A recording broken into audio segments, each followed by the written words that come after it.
طوابير أمام البنك الأهلي وبنك مصر وإصدار أعلى عائد بديل للشهادات 27% وال23.5% السنوية سواء كان في البنك الأهلي أو بنك مصر. اربط الآن على أعلى فايدة لمدة عام.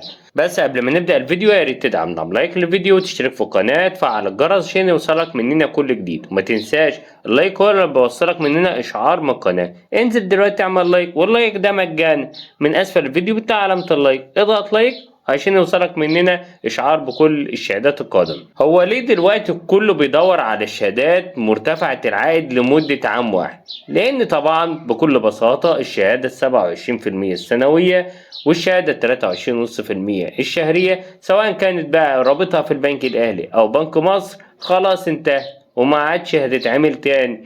ودلوقتي البنك الاهلي وبنك مصر بينزل مستحقات كل العملاء في حساباتهم. كل واحد بيجي دوره بينزله الحساب بتاعه بعد مرور عام كامل على شهادته. وهنا يجي النقطة الفاصلة، الكل بيبحث بقى بعدها عن أفضل عائد يربط عليه مرة أخرى لمدة عام، فبيخرج ينصدم ما بيلاقيش غير الشهادات اللي هي مدتها 3 سنوات اللي هي متناقصة العائد. طب هو عايز يعمل شهادة لمدة عام، فقدامك طرق وهنعرفها لك دلوقتي في القناة. كان منهم طريقة بس اتوقفت الأيام السابقة، وهي كانت في البريد المصري اللي كانت 17.75% اللي هي كانت سند المواطن، وكانت دي تعتبر إن هي أذون خزان، بس عبارة عن أنت بتاخد الفايدة بتاعتك شهريا، والعائد كمان لمدة سنة ونص بس، يعني مش سنة أو 3 سنين، يعني في المنتصف سنة ونص.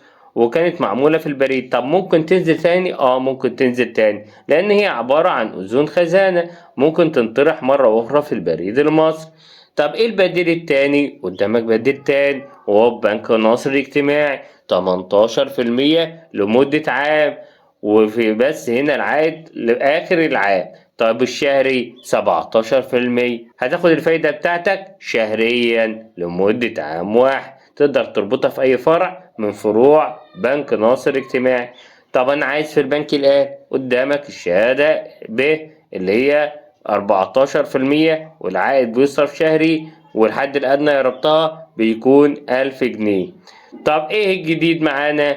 الجديد ان انت تقدر تربط اذون خزانة حالية. الناس اللي هتقول لي اذون الخزانة فيها 20% ضريبة وكلام من ده، هعرفك دلوقتي ازاي بتعوض. كل المستثمرين الكبار ما بيعملوش شهادات، بيعملوا اذون خزانة. بس تعال الاول نتعرف الاذون الخزانة وصلت معانا كام. واول مدة معانا وهي ال 91 يوم اللي هي 3 شهور. الحد الادنى فيها وصل 22.58%. أعلى حد وصل فيه 24.38%.